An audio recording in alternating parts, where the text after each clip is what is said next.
नमस्कार सभी को। आज हम 12 ज्योतिर्लिंग की कथा की सीरीज को आगे बढ़ाते हुए बात करते हैं वैद्यनाथ ज्योतिर्लिंग के बारे में। चलिए सबसे पहले मैं आप सभी को बताता हूँ कि वैद्यनाथ ज्योतिर्लिंग कहाँ स्थित है। भारत में वैद्यनाथ नाम से 3 मंदिर स्थित है। एक झारखंड के देवगढ़ जिले में स्थित है, दूसरा महाराष्ट्र में स्थित है और तीसरा हिमाचल प्रदेश में स्थित है।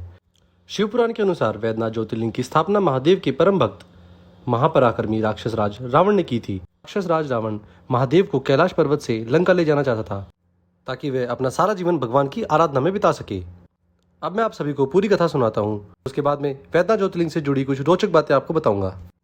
चलिए अब कथा का आरंभ करते हैं। राक्षस राज रावण एक समय कैलाश पर्वत पर भगवान शिव की भक्ति भाव से आराधना कर रहा था। बहुत दिनों तक आराधना करने के बाद जब भगवान शिव नहीं प्रसन्न हुए तब पुनः वह दूसरी विधि से आराधना करने लगा। वहीं हिमालय पर्वत से दक्षिण की ओर वृक्षों से भरे जंगल में पृथ्वी को खोदकर एक गड्ढा तैयार किया। फिर उसने उस गड्ढे में अग्नि की स्थापना करके हवन प्रारंभ किया, परंतु निरंतर प्रयासों से भी भगवान शिव प्रसन्न नहीं हुए। इसके बाद भी उसकी कठिन तपस्या से जब सिद्धि प्राप्ति नहीं हुई, उसके बाद रावण अपना एक एक सर काटकर शिव की पूजा करने लगा। रावण शास्त्र विधि से पूजा करता और उसके बाद अपना एक सर काटकर भगवान को समर्पित कर देता। इस प्रकार से उसने अपने 9 मस्तक भगवान को समर्पित कर दिए।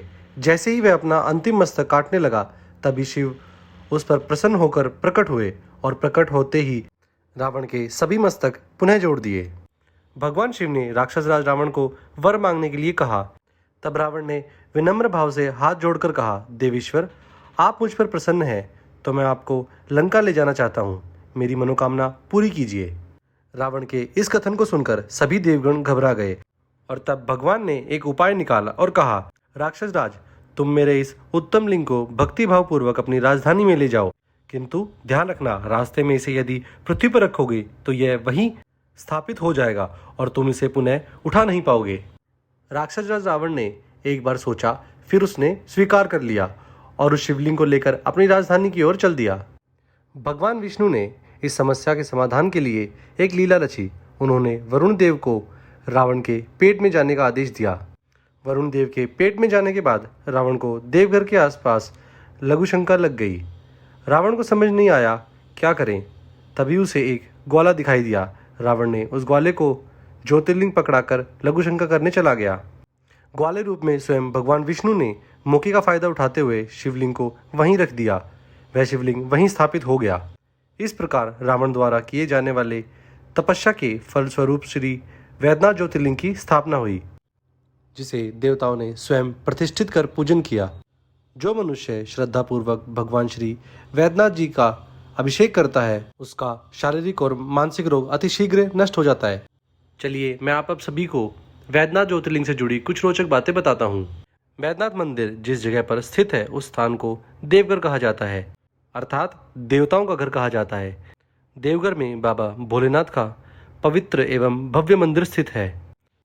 इस प्रसिद्ध वैद्यनाथ धाम के परिसर में सभी मंदिरों, शिव पार्वती, लक्ष्मी नारायण मंदिरों के शिखरों पर त्रिशूल की जगह पंचशूल लगा हुआ है, जिसे एक अजय शक्ति माना जाता है, जो कि एक सुरक्षा कवच की तरह है।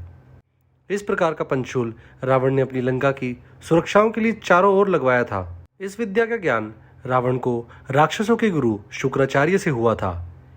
यह इतना शक्तिशाली था कि भगवान राम भी इसे भेद नहीं पा रहे थे, तो विभीषण ने इस रहस्य को उजागर किया था। आज की कथा यहीं समाप्त होती है। आप सभी का धन्यवाद। वीडियो को लाइक करना ना भूलें।